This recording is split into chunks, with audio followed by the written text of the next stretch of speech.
Salamun qawlan min Rabbi Rahim. That's the salams that we must be working for to get from our Lord. Salamun qawlan min Rabbi Rahim. In the heart of the Quran. Open the curtains.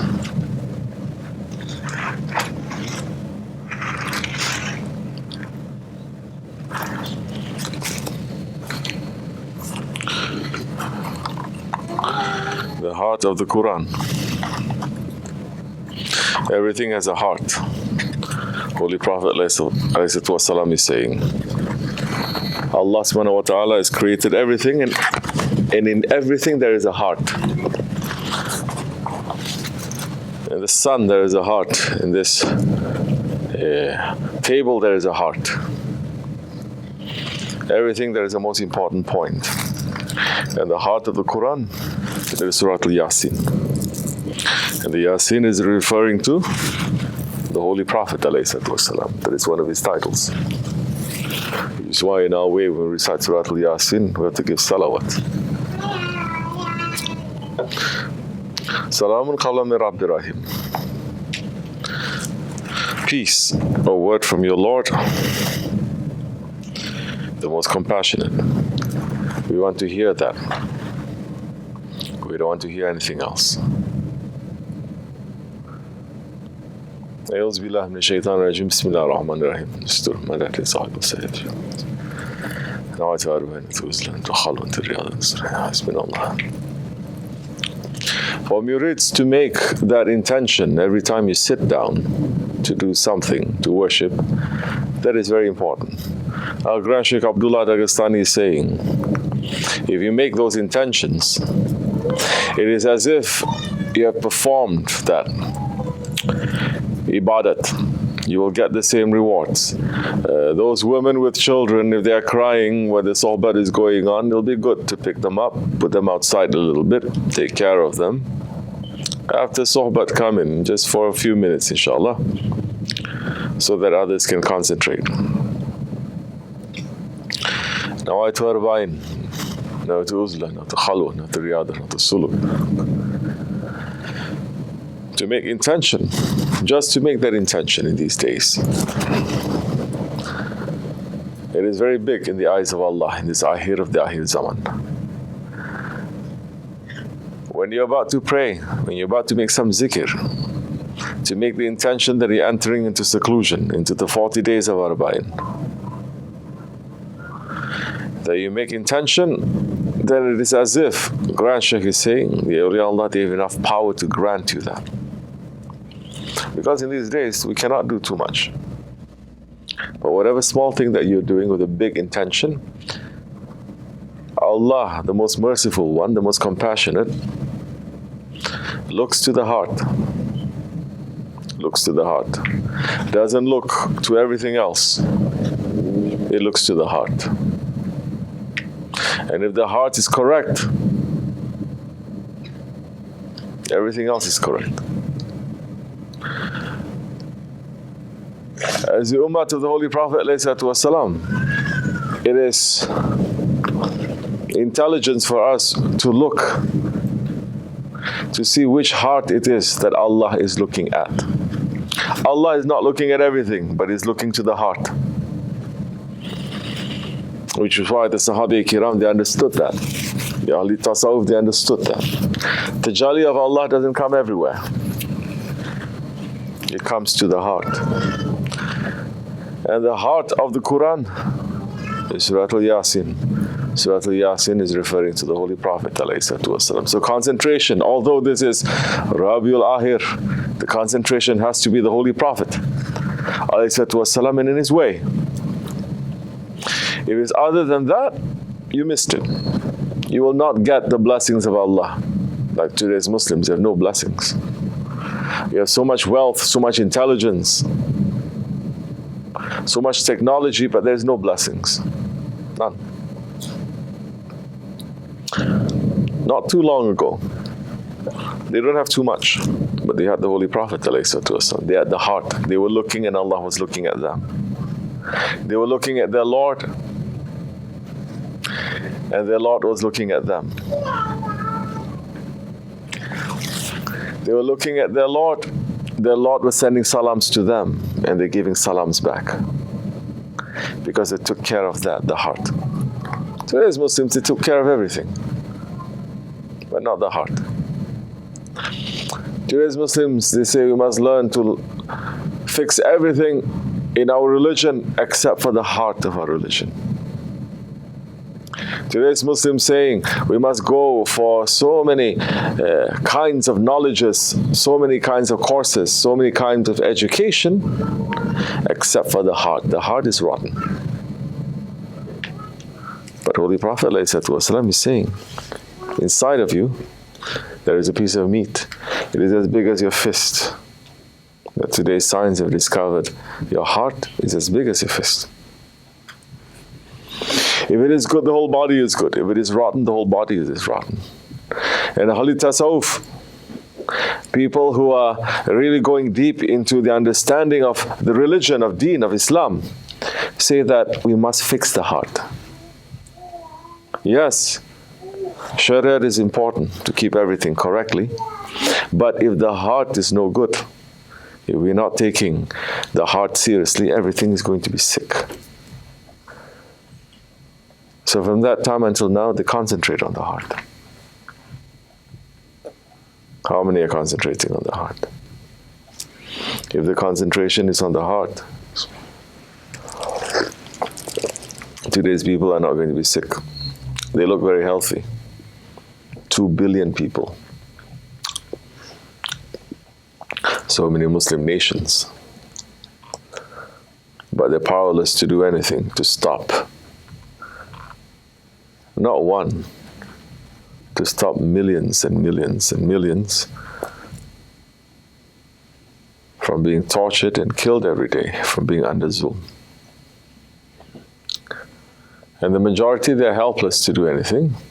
And they say, keep you busy with dunya, keep you busy with things that does not matter, that does not concern the heart. Now, intention, it is important. Because with the intention, everything may be accepted.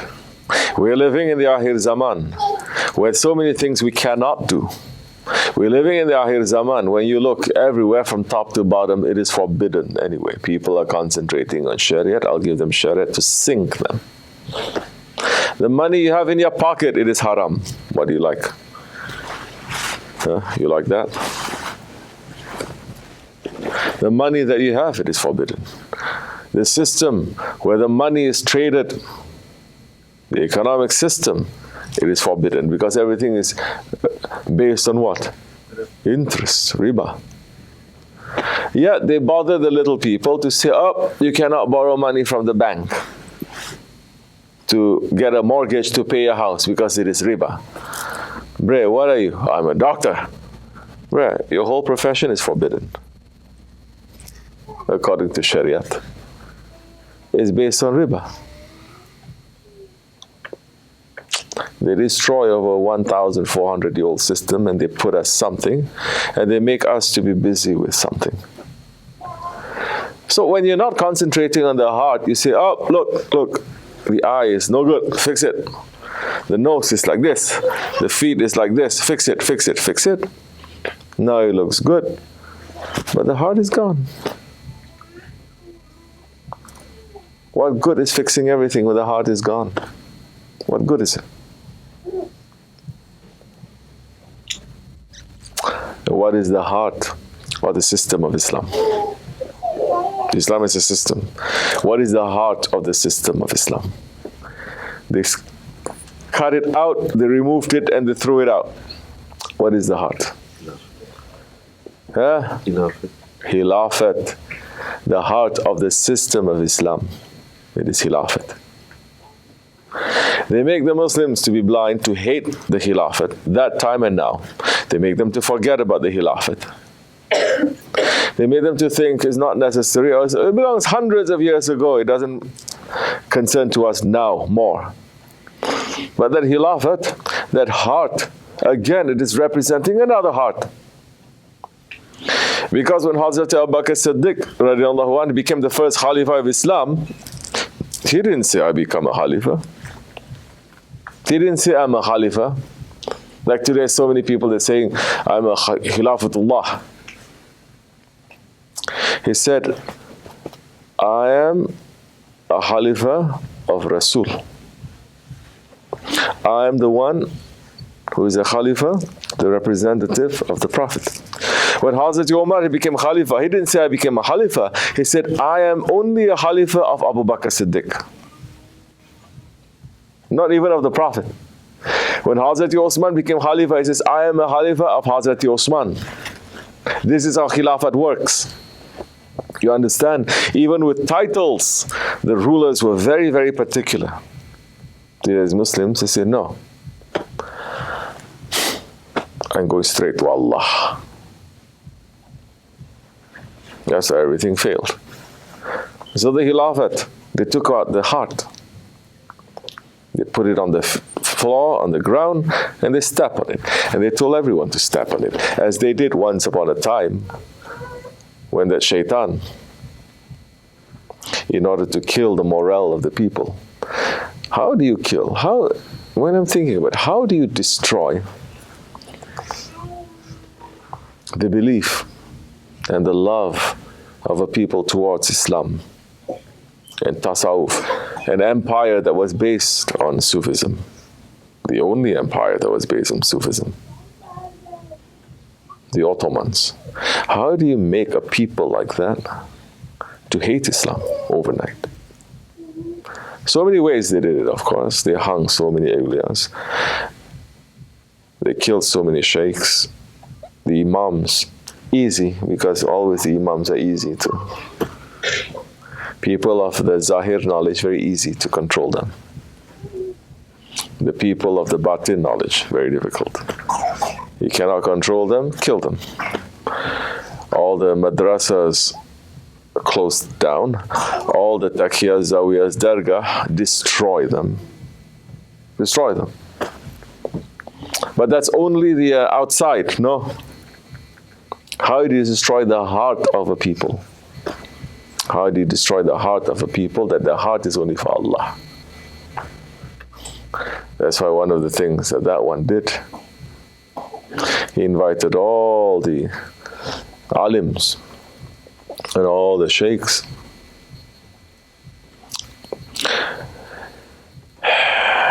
Inviting them for dinner, state dinner. And he put on the doorway Quran-i-Karim on the ground. And he told everyone to step on it and to enter.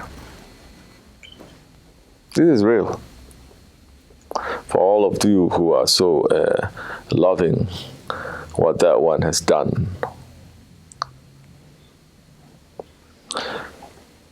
So, those who did not want to step, he says, put them aside. Kill them. Because they disobeyed. For those who stepped on the Quran, and there were some who did. Because, like today's Muslims, they say, if it's a matter of life and death, threatening my life, so I'm given the right, my my survival is more important. So I can hide my religion that time. So there are some who step on the Quran and they enter. It says, those one who step, put them aside, definitely kill them all. Because they betrayed their religion. How do you destroy someone's heart? We must look into our history. This is not the history of the Turks, it's the history of the world. And this happened. It is a history of a people who say, I would sacrifice my father, my mother, my children for you, Ya Rasulullah. And they managed to take that heart out. And then they replaced that with a lot of nonsense, a lot of dunya. We came back. When we were in Turkey, we went to Konya.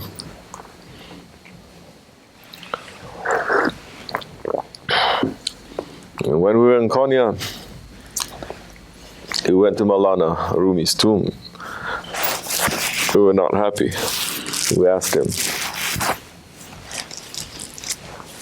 reveal yourself. You are not here in this museum, in this place where you pay money and you go inside. The nice Sufi music is playing. Every lights here, lights there.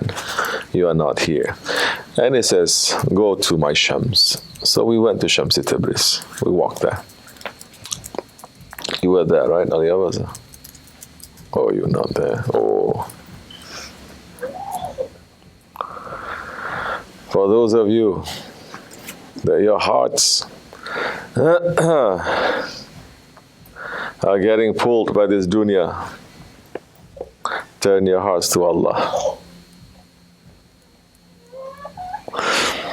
I went to Hazrat Shams Tabriz's tomb. There was construction that was going on. It's a long story. What I want to get here at is, in the 80s, they renovated the whole place. Now, say 40 years later, they do some reconstruction. They took out all the pavements that is in front there in Shams Tabriz's tomb. It's not so big. The outside area itself is maybe as wide as this masjid. 2 times as deep. They uncovered dozens of graves there that have been just paved over. Shaykhs and Sayyids, dervishes, Salihin, Shuhada, and 3 prophets are buried there, and they just paved everything. Because they understood, as the Wahhabis they understood, what is the power that is feeding the Ummah? The power is coming from the prophets. It is coming from the heart.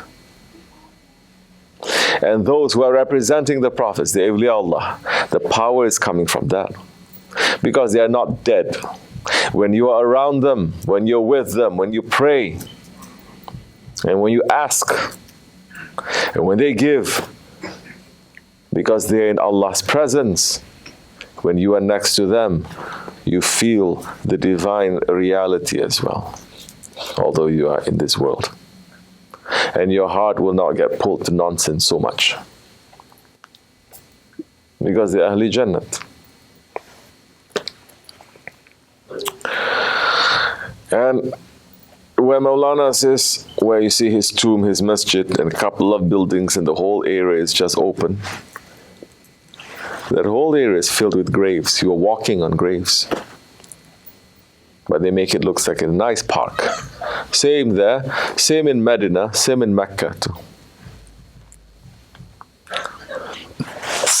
The Kaaba that is there, that you are turning around and around. There's so many Muslims are going there blindly. Like donkeys, they're going around and they say, Allah has accepted my Umrah or my Hajj. There are thousands of graves of prophets right under your feet. If you don't know how to enter a place with manners, nothing that you do is counted. Nothing. Nothing. Doesn't matter how clever you are, how rich you are, if you don't have the protocol, you cannot enter into a place where there is authority and there is power. You make one mistake, they say, get out. So we come to that situation.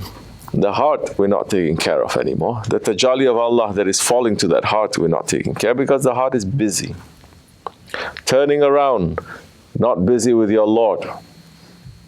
Busy with fake things. Busy with idols. Whatever that you're doing, whatever man is busy with other than his Lord, that is his dunya. Is that pulling you to your Lord? Pulling you. Don't say, like this is pulling me. No. Not like this, like this, like this. Is it pulling you to your Lord? Directly. No. That is your dunya. And as Shaykh Efendi says, who is the unbeliever? The unbeliever, the kafir, is the one who doesn't return Allah's love. Those are very heavy words, but this is sometimes it's necessary for people to know. Because Allah has created everything for us. But He has created us for Himself. And we're busy. Yani, men's or women's, you must understand this. You love your child so much. You provide everything for your child. Child doesn't even turn around to say thank you. You think you like it? Or you're stuck in this, oh, they taught me unconditional love. So anything they do, it's okay. Who's teaching you this? What is it? Pop songs? If the aliens, let's say, we bring aliens into this song, but if the aliens look into this planet and they look at everything from the songs to the movies to everything, they say Subhanallah. The aliens will say Subhanallah, okay? This is my aliens. They say Subhanallah. This whole planet is based on love. From Hollywood to Bollywood, they're talking about ashq. From love songs to movies to everything is ashq. Must be filled with love. But they just look at it a little bit and this world is hell.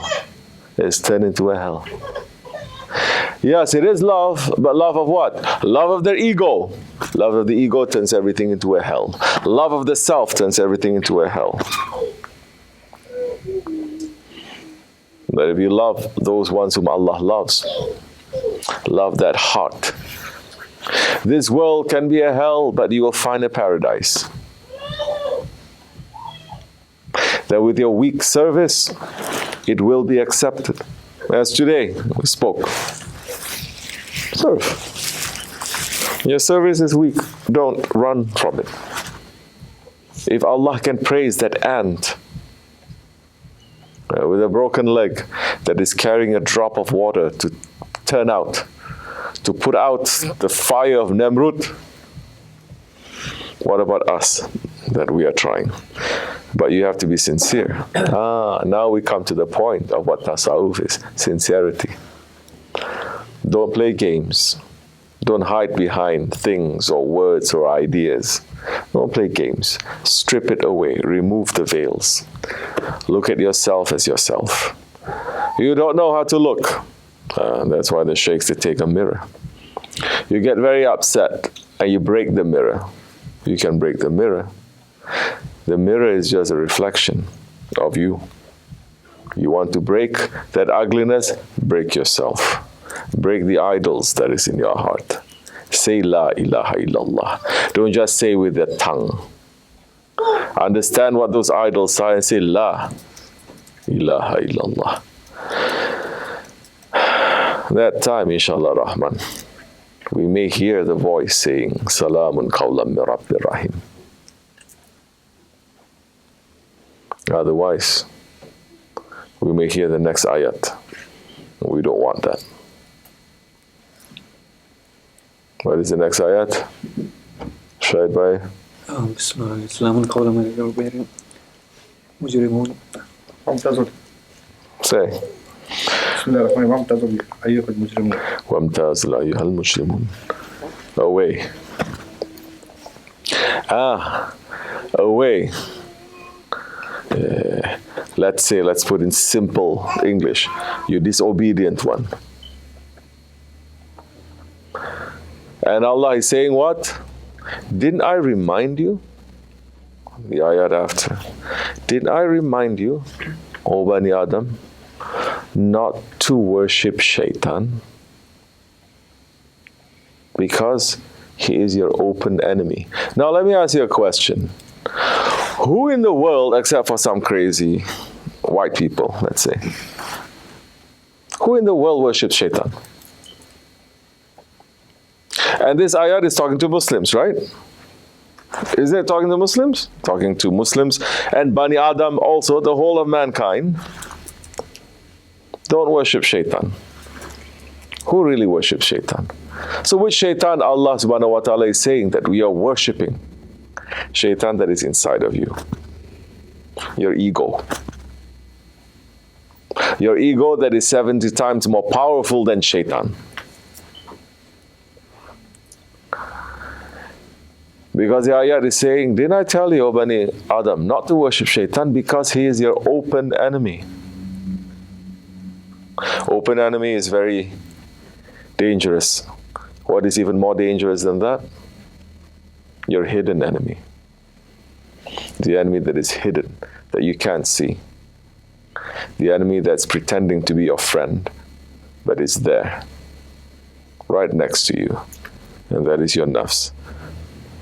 May Allah make us to become more awake, not to be serving and worshipping our enemy, open and hidden, but to make us to have more intelligence and more faith, inshallah, to finish this world clean and to return to Him clean. May Allah forgive me and bless you and raise the station of our Shaykh SahibulSaif. Al-Fatiha.